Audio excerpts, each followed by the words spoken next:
Hey guys, welcome to A Little Help for Our Friends, the podcast for people with loved ones struggling with mental health. Hello, little helpers. Today we are going to talk about explosions, those big, messy fights that many of us have, but some people have a lot more often. And I know we all know how unpleasant they are and how sometimes scary and overwhelming they can be. So we want to talk about how to help you get out of that cycle, whether you're the exploder or your loved one is. Kibby, going to kick it over to you because I know you've got some really big updates on this topic. Yeah, so I got some stuff for you guys. All you little helpers dealing with emotional explosions. Two things. One is our free guide to de-escalating emotional explosions. That's like, an ebook that you can download. We'll link that in the show notes.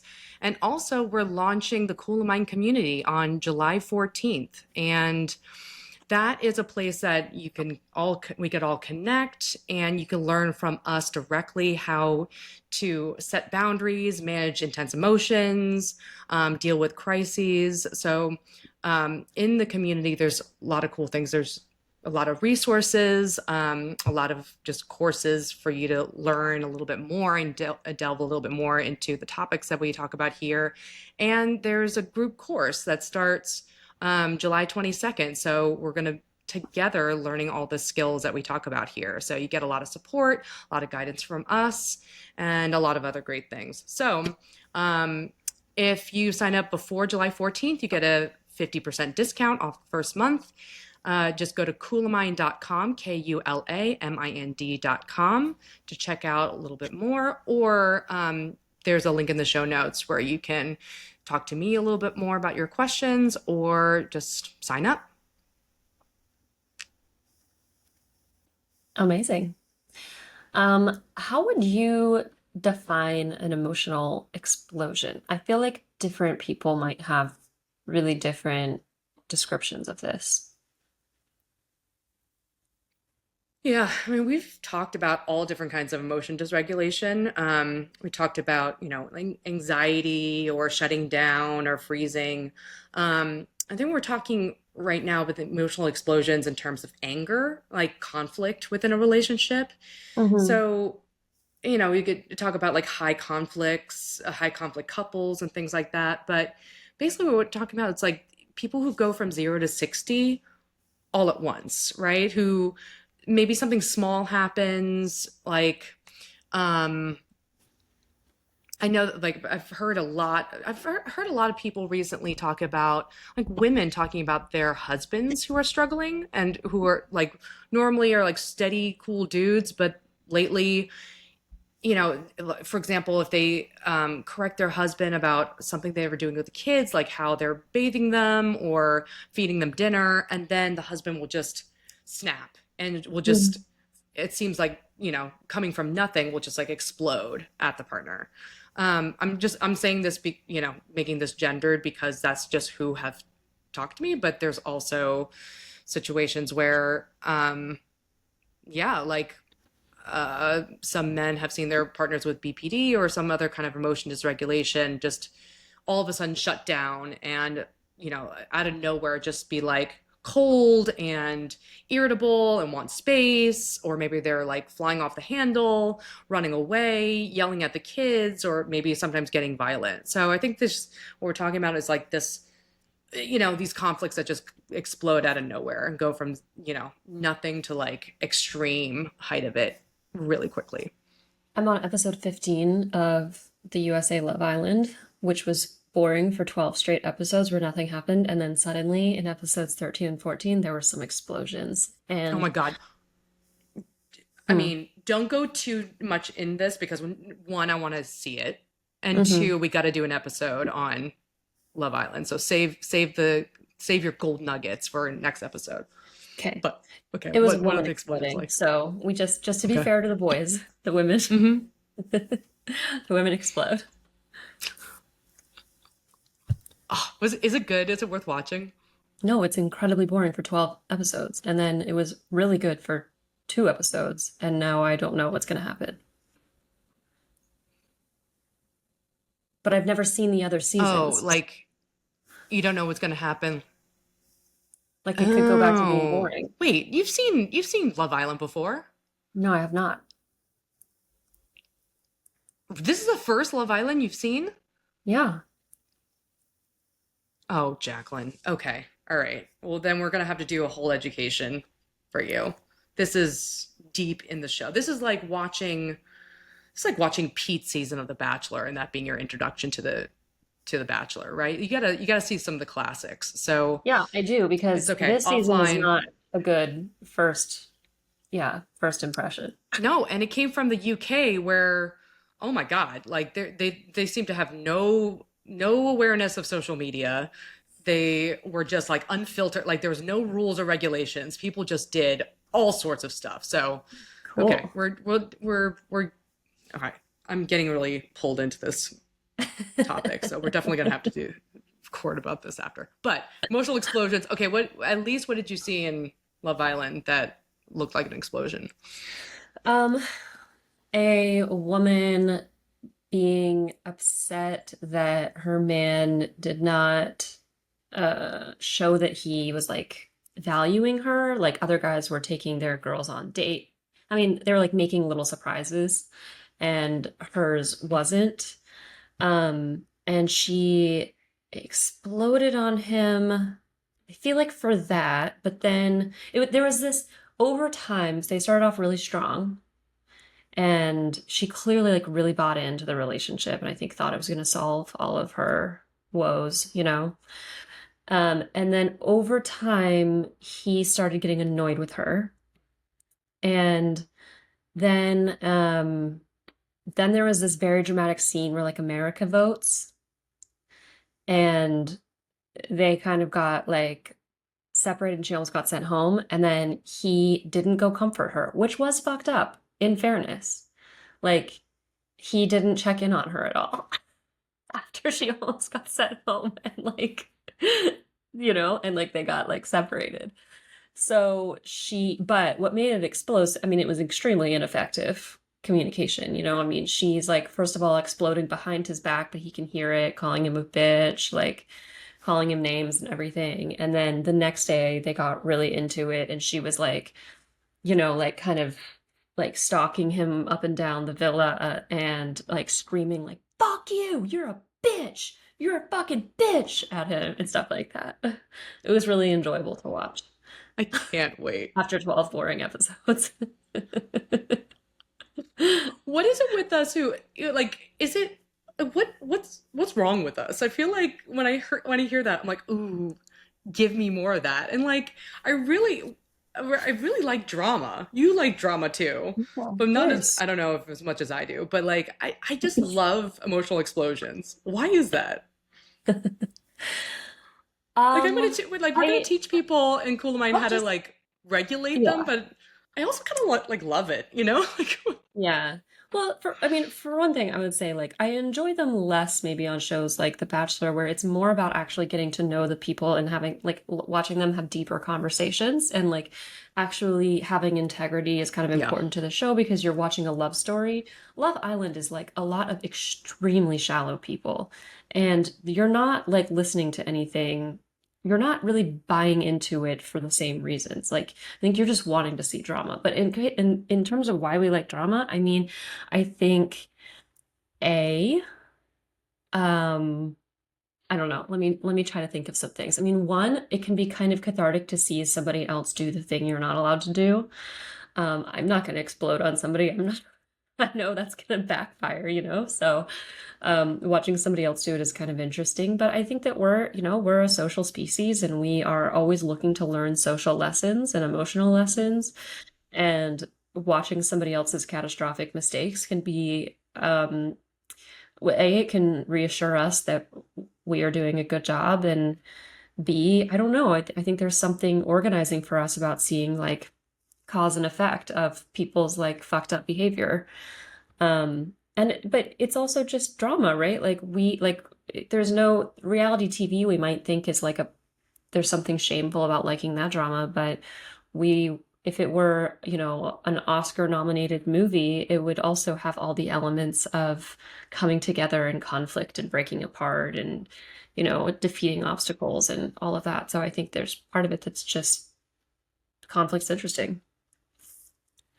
Think you're right. I think you're making a really good point that about the social norms and what's taboo. And it's interesting, as you just said that, I remember my boyfriend years and years ago, who I remember we were watching a lot of uh, British shows, Hmm. and I just was so surprised by how all of them. I mean, if you even watch like the British, The Office, it really is like someone doing something awkward or saying the wrong thing or Yeah. upsetting people.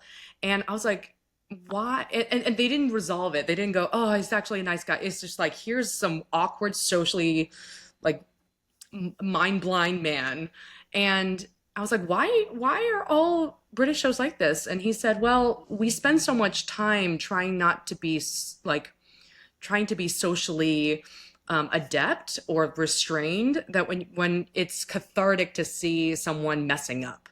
Yeah. And that it's a really interesting point about anger and explosions and dysregulation in America because a lot of people are really angry, right? Like politically, socially, just I don't know, like just in the face of a lot of uncertainty and a lot of change, a lot of Hmm. people feel angry and left out and unseen, right? They feel like forgotten, so they feel angry about it.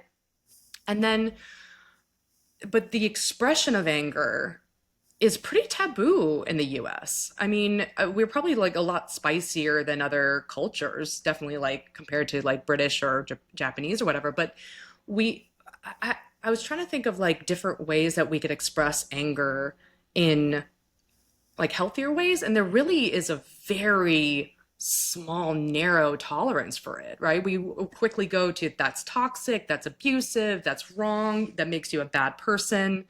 Hmm. Um, and so there's a lot of suppression of anger. And then Yeah. maybe just that tension of holding that in for so long makes explosions a lot more like much more common, right? Like when you suppress emotion, you get a lot more of like outburst when it builds Hmm. up. And then it reinforces that cycle, right? When someone bursts out suddenly and in dramatic ways, everyone's upset about it. So maybe Hmm. the whole like emphasis on suppression and control of anger is really like why we're all like exploding all over the place. Yeah. I mean, I think when I feel like I have gotten pretty punished every time I've expressed anger, Hmm. even more than just like a 3% level. Hmm. Like if I have a tone, if I'm frustrated, right? Like I know I'm gonna lose ground. I know it's gonna backfire. And I do, and I'm sensitive to it, right? Like I don't like having anger directed at me either. And I don't know if I would feel differently about it if I felt like I could express anger sometimes and not be left or, have to do so much cleanup afterwards. But I do think like in a society where you're not really supposed to express anger, it can also feel especially threatening and scary if you receive it.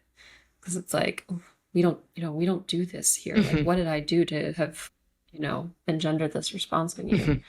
And yeah, I mean, reality TV is like one place we go to see it, but it's not like it goes down well there. Yeah. I mean, that's the place that we could do public shaming, right? Like, oh, she exploded, like, oh, out of control, right? They're wrong automatically. Um, Yeah, I mean, I've talked about my anger, my relationship with anger, and how I'm a more like aggressive or angry person. Mhm. I even like I classify myself, right? Identify with the anger.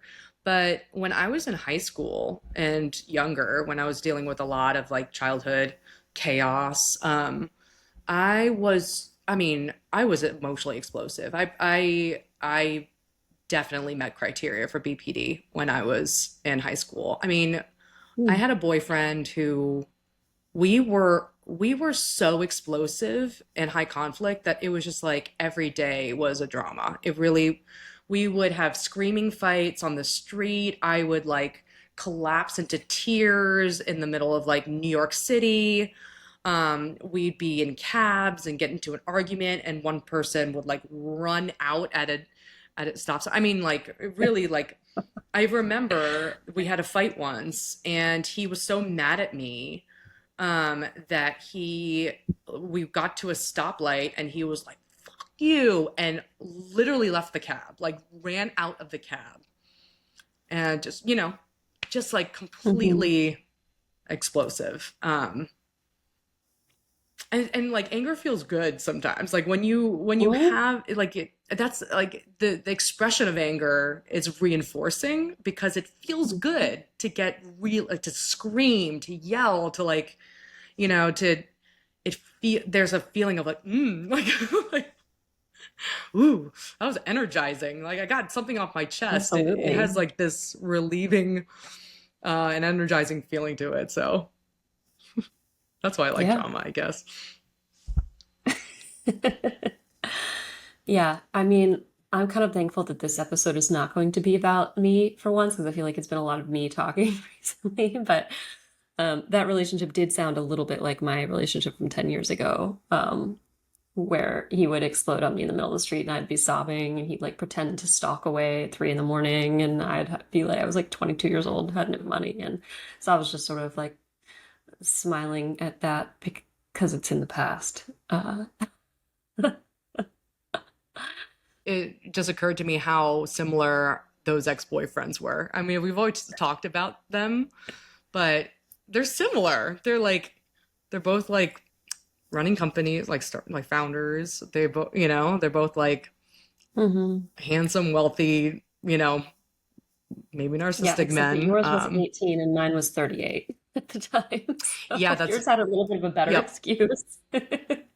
Yeah, But totally. yours That's is true. also a That's legit true. psycho. I mean, in terms of throwing gophers off mountains and stuff. Um, Usually I shy away from using the term psycho in a mental health podcast, but if you are going to throw gophers off of a mountaintop, I think I'm going to bring back that term. Oh my God. Um, Did I ever talk about the worst blow up we had on this I just know the podcast? one I in. almost like don't want to talk about it because it's so shameful for me.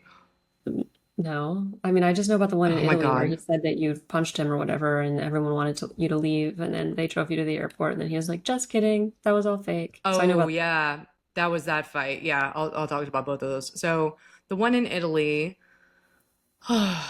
yeah, that fight was when we were in like another screaming fight, and um, he called his family and spoke in a different language and was like, basically, I didn't know this at the time, but was saying like, she broke my nose, Hmm. um, and the family, it's actually unclear if he was actually on the phone because he was like, oh, he got off the phone and was like, okay, they're booking you on a flight tomorrow back home, and they never Yeah, want to see you again. And I was like, I saw like what? I was like so confused. I was like crying and stuff. And yeah, the next day we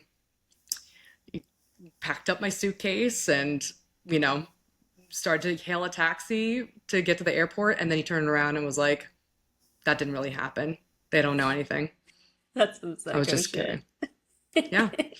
So there was that, and then, and then there was, and then in high school, and this is really one of my most like embarrassing stories. So it's actually like rough to talk about it, but we had been so high conflict, like so dramatic, so explosive, publicly, that all of our friends, seen it. And we were all like, our whole senior class was um, on this like major spring break trip. Hmm. And so we were all together, all partying. And he and I had a dinner at some point, and he was like, I think you have mental health issues. And I was like, yeah, I think I do. I've been very depressed. I like feel kind of out of control. Like I feel horrible all the time. I don't know what to do. And he was really like supportive. He was like, I love you. I want to help you through this. I understand that you've been struggling and we've been fighting as a result, blah, blah, blah. And I was like, yeah. And so we talked about like how I'll get more like, get, talk to a psychiatrist. I don't know. Like we just talked about it, right? Like Yeah. he was like, you need help. And so, I, and then we were in the middle of the lobby with all of our friends, and we were planning on, whatever bar we're going to go to. And we got into an argument, and then he stepped back and screamed, "You're mentally ill and bipolar and ruined my life because of it." Mm. And everyone turned around and looked at me, and Mm-hmm. I was frozen. I was like, I mean, talk about like shame. I was like, Mm-hmm. what the like I just opened up to like, and but first, and then I'm like, bipolar disorder. That's not, I don't have that. But no shame to people who do. But I was just, like it just was like he Mm-hmm. just like screamed at me and was like, and then kept going. He kept like, you're insane. You admitted it. This is why everyone thinks That's you're crazy. Like just fucked like up. public shaming. Yeah. Really fucked up. And then I was frozen, and then everyone left, and then I really like I blanked out. I went into this like fugue state where I was Mm-hmm. like, I need to talk to you. And I pulled him to the side and I slapped him as hard as I could. I Mm-hmm. really like popped him one across the face. Which was terrible. Like terrible, terrible. I regret that to this very day. It was like my worst moment of my life. Like I just slapped him so hard that Mm-hmm. it even left a mark on his face. Like it like made like side of his face red. Mm-hmm. Um, and then everyone saw that. Mm-hmm. And rumors abound. And to this day, this is one of the reasons why I like don't go to like high school reunions. I don't like to be in touch with people from high school because people like, you know, saw my craziest, lowest moment where I just lost control of my emotions. So there we go. That's I my mean, explosive moment. I'm sorry you feel so much shame about that. Obviously, like we can't condone physical violence or anything. It's also interesting though. I feel like if that were a scene in a movie, everyone would be like rooting for you. Like we have different expectations on screen versus in reality. But I mean, he emotionally slapped the shit out of you. I mean, I don't blame you for being that angry. Yeah, I mean, I definitely blame myself for how I handled it. Hmm. I spent so much time learning skills to manage that and manage anger. And Hmm. then I also recognized looking back that there were many things that he was doing to like set me off. Hmm. This is hard to say because it's like I don't want to say, well, it's his fault or he's responsible for the way I acted. But looking back, he I don't know if he sometimes intentionally looked like he was trying to get a rise out of me. Like that night seemed weird. Like I'm saying like a dinner 2 minutes before where we're talking and he was like being so comforting and empathetic and then like launching into everything we talked about very publicly and shaming. And then he would also say other things other times like that he prayed that my plane would crash. And then like when I would cry at that, he would laugh at me. So just stuff like that where like I I think that I was emotionally volatile and then there was dynamics that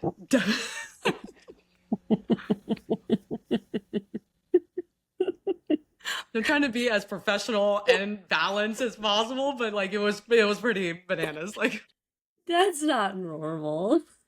no, no, it wasn't. No. No, actually like when I started crying when he told me he wished that I would die in a plane crash, he was like, "Why are you so sensitive?" God, this is why you have all these problems. You're so sensitive. I was just kidding. Um, I mean, I'm so sorry you got that shame and like fuck that guy. I mean, that's just not normal behavior. I mean, I'm not allowed to say he deserved it, but it's hard for me not to think it. I mean, this person is now becoming a wildly successful startup CEO. So just Legit. keep that in mind, guys, when you look on LinkedIn. Yeah. Anyway, Yeah. sorry, getting deep. All right, let's, like get professional. Like, what causes blowups? Okay, yeah. So what causes blowups? So I think it's a difficult question to answer. I mean, I think there are like things that one person can do that can make it blow up more likely in the other person, but it's hard to put that all on them.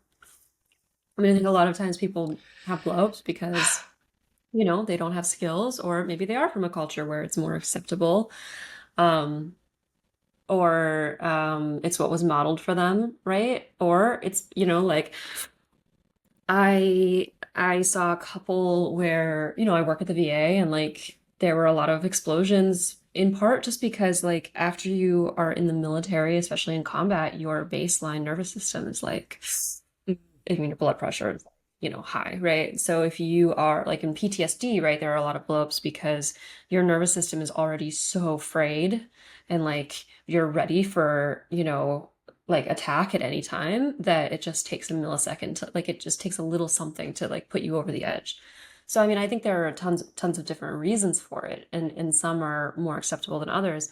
I mean, I have to say, like we're talking about how it doesn't feel like socially acceptable in America to explode or to express anger, but it's hard to argue with a little bit because a lot of times anger is expressed more vociferously. It involves name calling or aggression, like aggressive posturing, right? Or like shouting over another person. So it's kind of hard to like think of, you know, are we suppressing it too much, or is it because like those behaviors are pretty not okay? I don't know. Yeah, and I'm wondering why it's so hard for us to get angry and not get to low blows. Like how, like why is it so hard? Like what we're really talking about here is a lot of people will get angry with each other for behavior, right? Like Mm. I was upset at the things that he said in public in front of our friends. Mhm. Um, and it when you get that explosive, it could feel like this person's bad and I'm fighting against a bad person. I'm fighting against a bad Yeah. guy, right? And like Yeah. instead of being like I'm angry at what you did, it really can become like you're toxic, you're a bad person, right? Like so it gets into these bigger levels where it's just like almost like it feels like defending your honor or values or personhood against someone else's who is like a threat to that. Yeah, I mean, well, when you're angry, I mean, there is a dehumanizing element to it, I think. Hmm. Like if you feel entitled to explode at another person, then it seems as though you feel entitled to aggress against them in some way, Hmm. to make them small, to assert your dominance over them. Mm. And Like I don't power. know how, yeah, I mean, I think that, making character attacks is a natural consequence of, feeling like you're justified in behaving that way. Hmm. Um, but That's yeah, and interesting. and there also might be some catharsis in saying the little thoughts that you always have to push down because they're not quite justifiable or they're not quite effective enough. And so just being able to unleash them all is like, that is what feels good. I mean, I think you can certainly effectively express anger, but I don't know that you can effectively explode. I don't Mm, know. yeah. Yeah. Yeah. The whole like, I mean, emotions love themselves. And as soon as you feel something, it like your Mhm. mind will just attach to all the different things that will confirm that feeling. Mhm. So when I'm angry at this behavior, it quickly becomes, you always do this, and your mind will figure out and fixate Yeah. on all the things that are in line with that behavior to show that it's a pattern. And then it shows a character trait. You are always doing this. You are crazy. You are whatever. And then it just like amplifies the anger. So you feel like more justified instead of being like, what you said really hurt my feelings to this degree. Yeah. Um, yeah. So the power thing is interesting too. I feel like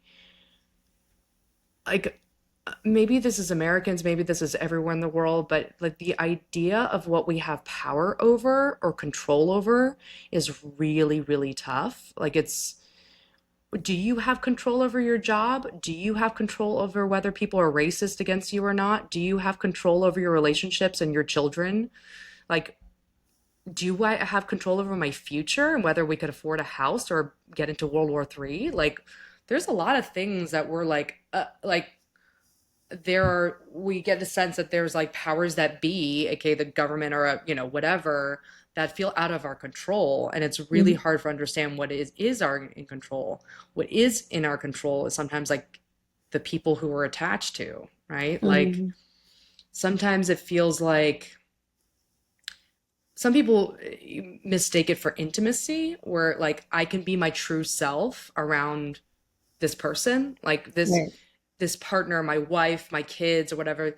Like I have to perform and keep it all in the world, but I can really let loose and be my true, like unfiltered self around my family, which means Mhm. that I'm like sometimes the worst self around them. So the Yeah. explosions sometimes are confused as like I could be my authentic self around these people. Yes. I think Linehan did a good job flipping the script on that, where she made wise mind your true self.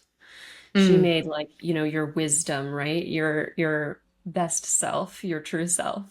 mm, And is like, these other parts of you, that's maybe like emotion running a show or something, but that's not actually the values led, like, um, you know, like I wouldn't say that me exploding in rage is my true self. I would say that like me being the person that makes me proud of myself is my true self because it's who I want to be, it's who I strive to be, right. it's who I believe in, right? But I do think that yeah, a lot of people feel like the ultimate would just be able to like not have to think about how you present or are in relation to others. Um, and I mean, there's something to that. Like that's more maybe who I am with like my mom, maybe. Like I can be more annoying to her than other people, but I don't really know that that feels like my true self. That just feels like I have permission to be kind of a dick sometimes because she'll love me anyway. I mean, but that's interesting. That's interesting, like how people feel like their base emotions or the unfiltered emotion, unregulated emotions that feels like who they authentically are. And I Right. think that there's research that talks about authenticity, and a lot of people, when they're asked, "What's my authentic self?" they will say, my authentic self is the way I act and who I am when I don't have to think about it, when I don't have to like control or manage or exert effort to be. It's just like a spontaneous, almost like Hmm. automatic behavior. And for a lot of people, that is just the way they are when they're like emotional, when they feel like a kid, Right. where they feel like, and the whole like, how can I express my anger in ways that is effective and balances like compassion for the other person? That could feel like not their true self because it's like effortful, right?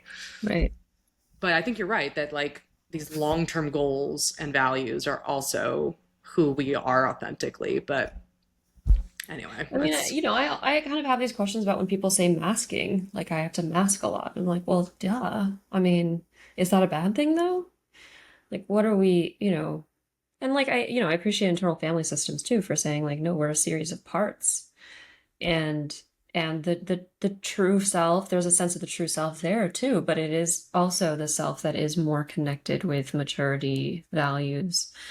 Um, you know, like if we think about, right, like are we more our true selves when we are inhabiting our prefrontal cortex or our lizard brain, like our amygdala, like what people say? And I think most people would say the PFC, but yet, yeah.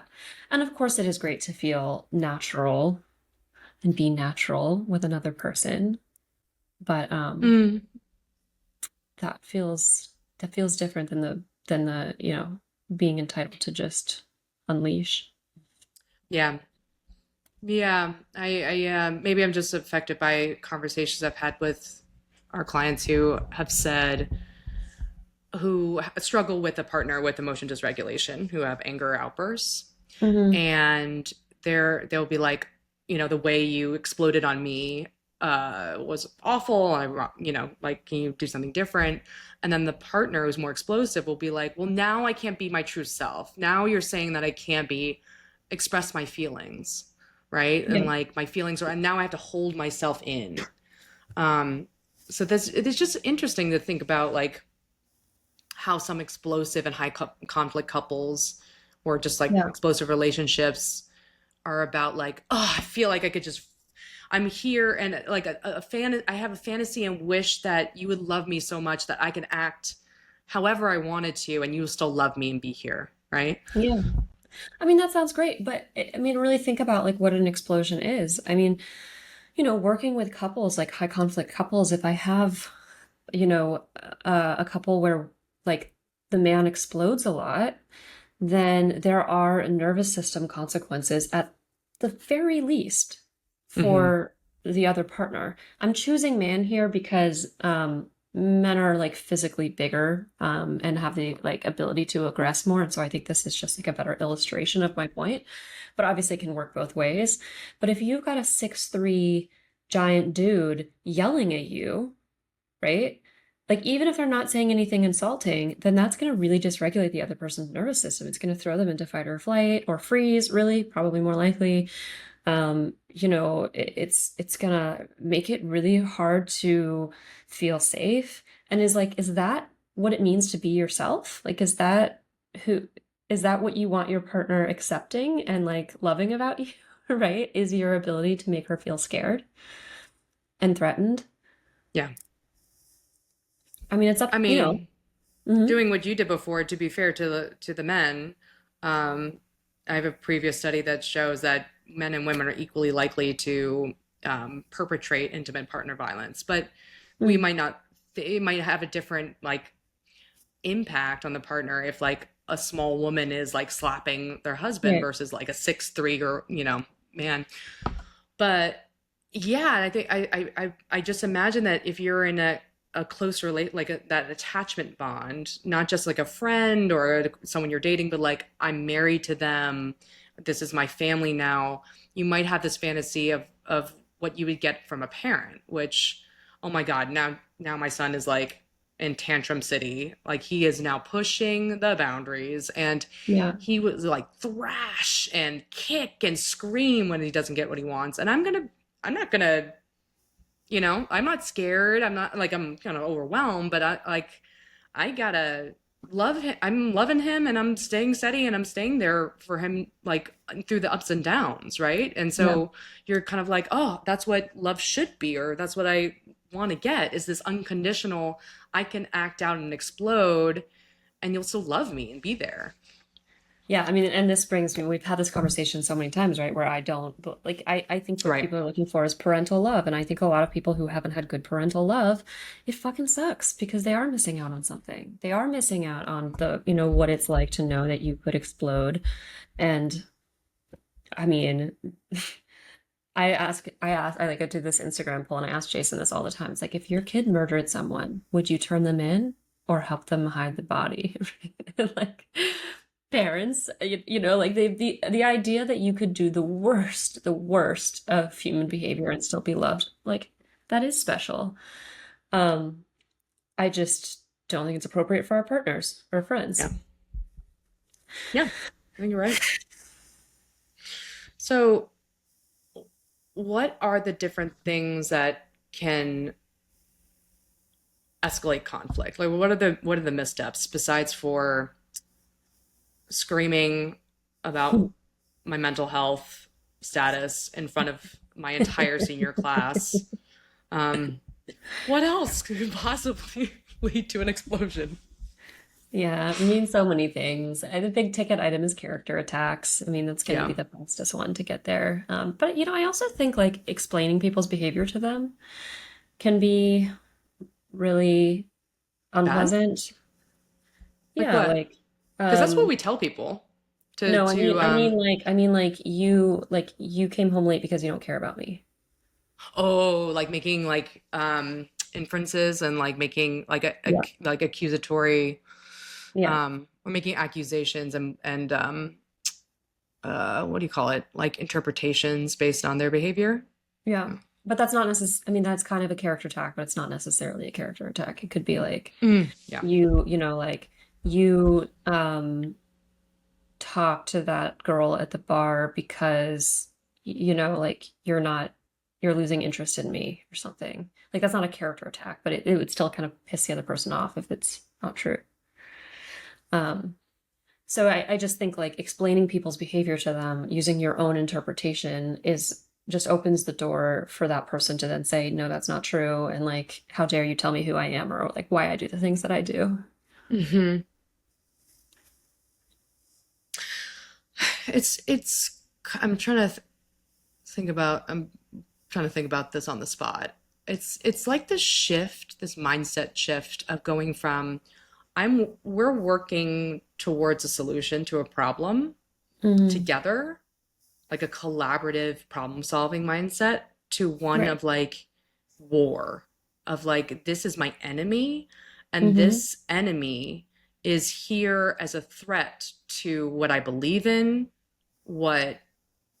who I am, what I stand for, right? It's like you don't care about me, right? It's that's different than like when you do this, I feel this, it makes me feel this, like what I want is that, right? That's like a problem solving, let's work through it versus Hmm. like I've slammed the door. I am characterizing you as a person who is on the outs and I'm going to treat you as such. Hmm. Right? I'm trying to think about like what happens when people explode that deeply and dehumanizes the other person. Yeah, well, I mean, this is why shame is such an easy trigger for explosions Mm, because shame feels when you feel shame, you feel as though you are dehumanized, and so in order to right the scales again, right, then you have to like tear down the other person. So anything that's going to elicit shame, you should be careful about, basically, about how you go about that. Um, I think traditionally we tell people to make I statements, but I statements even can look really different depending on what they are, right? Like the I statement, I feel like you don't care about me is better than you don't care about me, but it also kind of just puts an I feel in front of the statement about the other person explaining their behavior. um, I think a more obvious one would be like, I feel like you're inconsiderate, or I feel like you were being inconsiderate. It's better than saying you were definitely objectively inconsiderate, but it still is going to like bring up shame in the other person. Um, ChatGPT gave a good example where instead of being like, I feel disrespected when you cut me off, saying, I feel disrespected when I'm cut off, or something like that. mm, So it keeps the focus on the I instead of bringing in the other person. Now, obviously, like you can't never call out another person for their behavior. You can't be that perfect all the time, but as much as you can, I think keeping it to your side of the street is going to be helpful. hmm Yeah, the side of the street is so subtle because there's different ways to do it. It's not just the words, it's also like tone and intention. Hmm. Where this I statement, which is, a solution to the conflict is um is I'm gonna own my side of it, right? And Hmm. I'm gonna acknowledge that I have a side of it, but also acknowledge that you also have a side of it. So if I say, I feel like you don't care about me, versus like, when you do this, it brings up all the stuff in me and makes me feel like you don't care about me, and No, you I just like added more words no, to I know, and I'm trying to like shift the way I'm thinking about it, where I'm just completely owning it Right, versus right. like saying, Let's say you don't hear back from somebody for a while, right? So mhm, instead of I feel like you didn't respond to me because you don't care about me, or like I feel like you don't care about me when you don't respond, it could be when people don't respond to me, I can feel insecure that they don't like me or they don't Mhm. want me or something like that, right? Like it's about me. The other Mhm. person can't argue with that. I mean, we could also make it more precise in the relationship where it's like, when you don't call me, I wonder if you even care. Hmm. And where my mind goes to, thoughts about like you not caring about me, right? Because Yeah. it might be, we don't want to. You don't want to take it too far and be like, I'm an insecure person. And when, Yeah. for everyone who does this, not just you, don't worry about it, right? It's like, no, Yeah. no, no. Like this is the pattern and this is how I'm reacting to it. Hmm. I mean, yeah, it's just like it's not wrong to say, when you do this, I feel like you don't care about me. Like Hmm. that might need to be said. It's just that if your aim is to not bring up explosiveness or defensiveness in the other person, keeping it on your side of the street as much as possible is going Hmm. to benefit that. But Yeah. sometimes making another person mad is okay, right? Like it's worth it, basically. They need to know how their behavior affects you. Hmm. Another thing that I was thinking about that leads to explosions and leads to like this really intense anger. Mm, I'm trying to work it out loud right now, but the feeling that you could do something about it, like the helplessness and the feeling you don't have agency and this is just the way it is and it's bad, yeah. for me leads to so much more intense emotion. I'm thinking about like conflicts that I have with my mother. And I've said several times, like, the way you say things or the way you like curse me out when blah blah blah, like that really upset me and made me like not want to see you. Hmm. And I try to do all my clinical skills of like, Hmm. validating blah blah, pointing out to the direct behavior. But my hypothesis is that she doesn't have enough awareness or control over her behavior, so to see that this is something that she can change and do something Hmm. about, because she'll be like, well, then you just hate me, you just hate who I am. And I will say, no, I hate what you did or I hate what you said. But Yeah. if you don't feel like that you can really have control over something, like if you don't feel like the way you say Hmm. things is a skill or something you could work on, you might take that as a little bit more of an attack of my personhood, because it feels like something I just am and I can't Yeah. control, right? Yeah. Like, Hmm. I think, yeah, for sure. Um, I would feel, I'd probably feel that way about like ADHD type stuff, where I I'm was just thinking like, if I said like you come late to things versus like you have ADHD, right? Those are two different like I imagine that it would lead to two different reactions in you of like, either helplessness of like I'm being attacked. I don't know. You tell me. You I mean, come late to things. You have I was, ADHD. I do think that, I think that like emotional immaturity really can leave some people helpless to change their behavior. And so when that behavior is called out, it can feel really threatening. Um, and it can feel like a character attack because maybe it kind of is. Maybe that behavior is kind of part of your current character.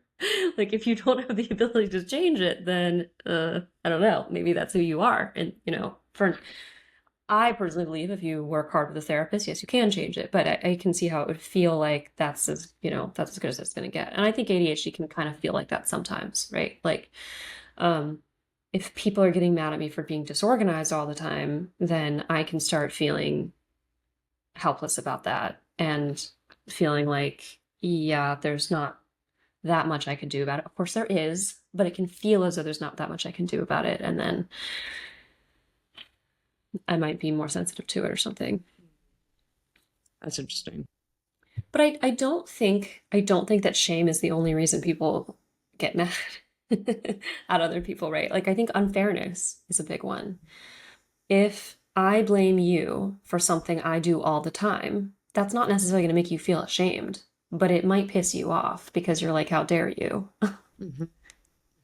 Yeah, yeah. To be blamed for, yeah, to have double standards or unfair Hmm. standards.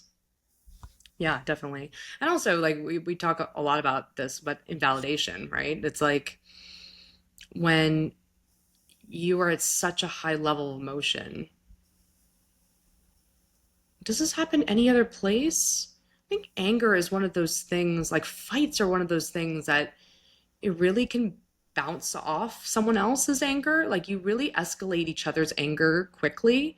Because I'm thinking Uh-huh. about any other emotion. Like if I'm feeling really ashamed, it's not necessarily going to trigger shame in you, right? If I'm like, oh, I feel so embarrassed, you're not going to be like, me too now. Like, it's like, but like, I think anger is one of those things that it's just like, because it's like this fight, Uh-huh. response, it Uh-huh. could really like bounce off each other really quickly and explode. And when that happens, then you're both at max dysregulation, like intense levels of emotion, of the same emotion. Yeah. And when we know when we're in intense emotion, we turn our attention inwards. So we are more thinking about survival and how do I feel better than like, oh, it's two of us and we're and like let me think flexibly about your perspective, my perspective. It's like, no, no, no. My mind is narrowing on what's going to make me feel better. So Yeah. you have two people just like focusing on themselves, like at each other. Mm-hmm. Yeah. I mean, that's why the reframe of like it's us against the problem is so much healthier than like it's us, it's me against you. If you Mm. can figure out even the reframe into, and I saw this in your notes, but like um, the reframe into it's us against the problem of our communication, Mm. which is different than like it's us against our housing crisis. It's like this is about us. Like it is about Yeah. how we're bad to, how we're not effective in communication with each other, but still it can be reframed to, oh gosh, we love each other, but this thing comes up between us that's so hard to figure out, and here it is again, and like let's, let's like work on that. Yeah, that was a like a little nugget of wisdom from emotionally focused therapy and family systems therapy, like Mm-hmm. couples and family therapy, is framing it like you're dealing with a common enemy, which is one of Mm-hmm. the strategies for getting people to bond is get another common enemy. Yeah. So the idea of like instead of you're the problem, but this cycle is the problem. This Mm-hmm. dynamic is the problem. How do we break this together, right? Oh, the cycle's here again. Let's battle against that instead of each other. I Yeah. think it's nice. Mm-hmm. What are other reasons? So I think unfairness is a big one. I think that we as a species, even though life is inherently unfair, there is something in us that's important to keep trying to right the scales of justice to make sure that, because if we can, I think, have as fair of a society as possible, then, that's probably a good thing. And so I think we can balk at that. I also think sometimes we can just get mad that something isn't changing. Hmm. Um, like an example from Love Island was this guy who did not get explosive, but he did clearly like stop liking her, and get like pissed. She was just always like kind of nagging him about a certain thing, or like always treating him. She'd be like, "Good boy, like good job," as if he was like a little kid. And I don't think that actually brought up shame in him. I think that that was just straight up pissing him off. Like, you're not gonna treat Yeah. me that way. You're not stopping. I feel dogged and like pursued in a way. Like I can't, this thing won't go away. It's like, if a mosquito keeps biting you, you're gonna get pissed. So sometimes there's just that problem. Yeah, I mean, we could talk about the we talked about this before, but bringing up the Gottman, John Gottman, the couples researcher, and this four horsemen. Four horsemen are the things that like ruin a relationship, and it's criticism, defensiveness, contempt, and stonewalling. So these are all different ways of not letting the other person in, like shutting the person out, but also, especially contempt and criticism, also defensiveness. But these are all things of that is are all different ways that people might put the bad stuff in the other person, like blame the other person for all the bad. Hmm. And then because of that, you become like superior. So it's like these power dynamics that we talk about where Yeah. if like you're saying like good boy, good, that really, that's like, it's a little contempt, right? That might be like nice, but it really does communicate like I think I'm better than you. I'm above Mm-hmm. you and you're not Mm-hmm. equal to me. You have all Right. the bad stuff that I have to correct, and I'm the voice of reason. Yeah. So that's a really, quick way to ignite some fires. Hmm. Yeah, it's like I never want to tell my friends that I'm proud of them because that feels like it's Hmm. me, you know what I mean? So I'll usually say like I'm impressed or something like they just like change it to more of a relationship of equals. That's interesting. But yeah, kind of the same. Like I don't want to suggest that I was like waiting around for you to like prove yourself or something, and now I'm like it's just a parental kind of yeah superior Or kind of. even worse, like a boss, right? Like Right. I'm in charge of telling you how to behave, right? Hmm. So, um, and that could really, that I see that dynamic a lot with families, like these married couples with kids, where the mother, or even like other, father, but like someone who is more in the parent role and the one like managing the Hmm. family activities. And then because of that, there's this power dynamic. There's a head of the household where someone's like organizing the activities and figuring out the right way to discipline. And then the other parent kind of gets lumped into like a hierarchy where they all have to Hmm. listen to the boss. And um, that might be the case because that's just like the emotional labor of women. But then what does that leave the men? That it makes them like second in command, Yeah. which feels shitty. Like even if it's for a good thing, like getting dinner done.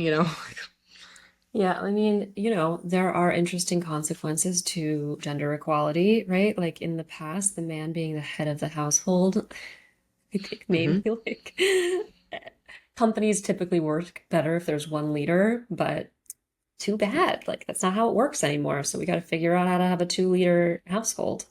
Hmm. Um, but yeah, so those kind of power plays or positioning yourself above another person is going to probably piss your partner or friend off pretty quickly. Yeah, that's really interesting.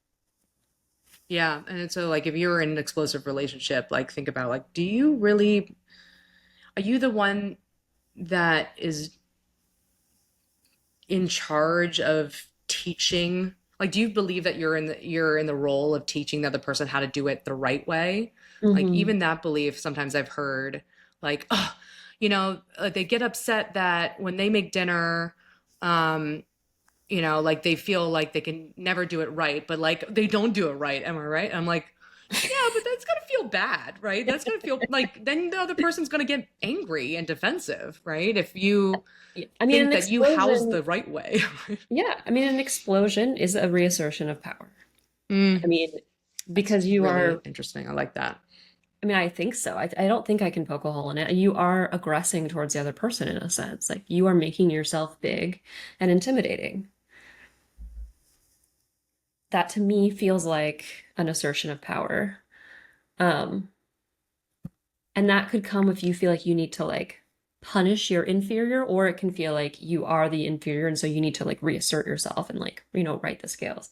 Never works, but I like or this. maybe I like maybe this. it works, but I like this like reframe of explosion, of reassertion of power, because it really does fit in with how powerless a lot of people feel right now and why they're mhm. getting like explosive. It's kind of like how I felt that like that little nugget that we landed on with entitlement about like that all social interactions are a transaction and an agreement between two people, and entitlement is like I want to get what I want to get the things out of you, but I don't want to do the things that I agree to you. So great, love it. Well, I mean, we already went through a bunch of tips about how to, kind of like soften emotional explosion. One is like the true I statement, not just like I'm sorry you feel that way, or like, but a real like owning your side. Or like But I the feel like you're an Gottman, asshole. Like that's not a nice statement. I feel like you're a toxic person. I said an I statement. Good for me. Yeah. Good boy. Um, but the Gottman method, we'll talk about the the different ways, the antidotes to the four horsemen.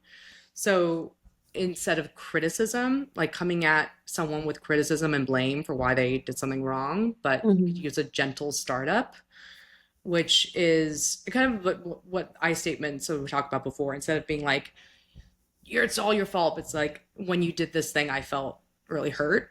Hmm. Um, Instead of defensiveness, taking responsibility, owning your part, like even if it's like a kernel of truth, like even a small kernel of truth, but like I get that the way I said things really hurt your feelings, even though I didn't mean to.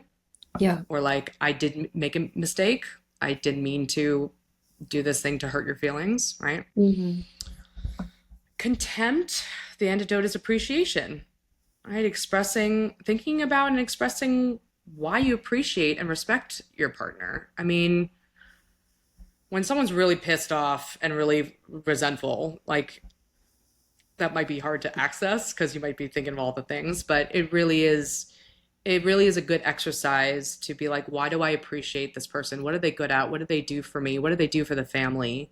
And really expressing it.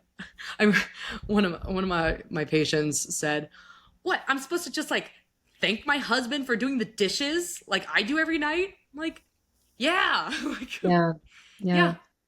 Yeah. I mean, what Husbands does are it cost you to puppies. say thank you? What? Husbands are puppies. So are wives. Everyone's just a puppy. It needs to be trained. Positive reinforcement works. Oh yeah, yeah. I thought you were dipping into the Love Island strategy of like, good boy, good job, or Oh no. which is which is not Well, I what you mean, want to do. it's just like if, I would do it more with gratitude rather than good job, good boy. Um, but yeah, I mean, I think like with criticism, it just depends on how far down the line you are. Like, I think Jason will sometimes maybe like criticize my organization or cleanliness through like humor, which does not rankle me, right? Like, but that also might not be completely effective for getting me to change because I'm like, he thinks I'm cute and funny because I'm so bad at things. but, but anyway, if you want to just draw somebody's attention to something and be like, yeah, so this is actually how you do it, then I think humor can be a good way Yeah, that is a good one. Using to keep it humor. gentle when needed. Yeah, yeah. Gentle startup and like humor in a really nice collaborative way. That's not like mean, but Hmm. like this is an inside joke. Yeah. Sometimes And he'll be like, baby, can I just say something? So I really love you. You're just just the best ever. Just like light of my life, and I'm like starting to giggle at this point. Like, all right, what's the criticism? Like, it's obviously coming, but like he's like really trying to compliment sandwich it. yeah. So yeah, I don't know.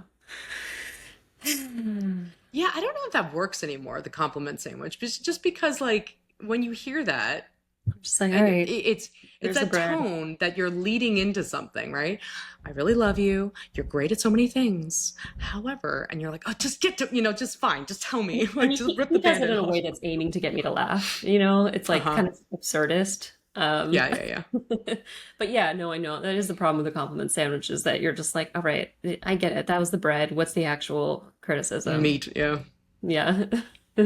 So use that with caution. The last tip from the Gottman method is that instead of stonewalling, which is like a shutdown, like if someone is so dysregulated and upset that they kind of shut out the other person, stop talking, and or like even give them the like more of like a cold shoulder. Hmm. Um, the antidote to that is self-soothing and then Hmm. re-engaging in a genuine way. So John Gottman said that he thinks that he could solve most couples fights by insisting on a 20-minute break. So taking a 20-minute breather physiologically is a good amount of time that on average people can calm down to a level where they can re-engage and talk in a more productive way. So, I mean, even if you want to do like a hey, we are in this together against this explosive pattern of fighting.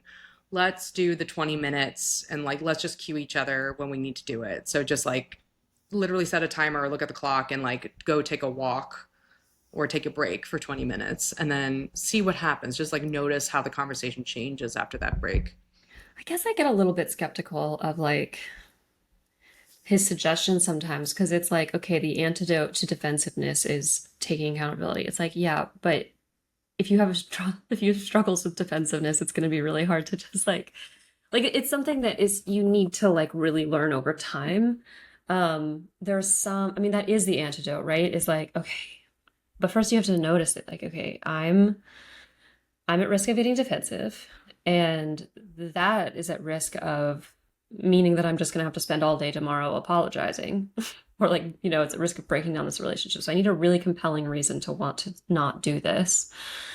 Okay, like I'm going to fake it till I make it, like try to validate whatever I can validate. I guess I just like a lot of times people, they have good reasons for being defensive or for stonewalling or for, any of these things. And it feels like when I suggest timeouts to my clients, A, they don't take them.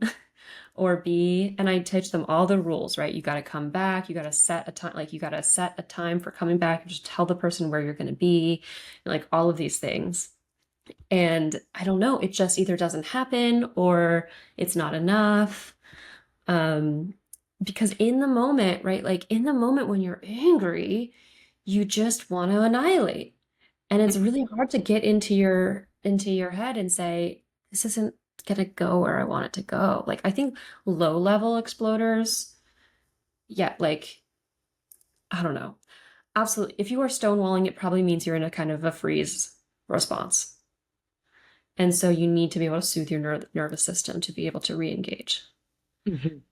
Um, Yeah, yeah, I think that like thinking about the goal is helpful, mhm, right? Like you don't want to go from defending yourself to like taking all the blame for no reason. You want to be like, all right, it is not going to go anywhere if I spend all this time denying everything that person's saying that hurts their mhm. feelings and blaming them. Oh, I didn't do that. I didn't mean that. You were the one, right? Like that's not going to help.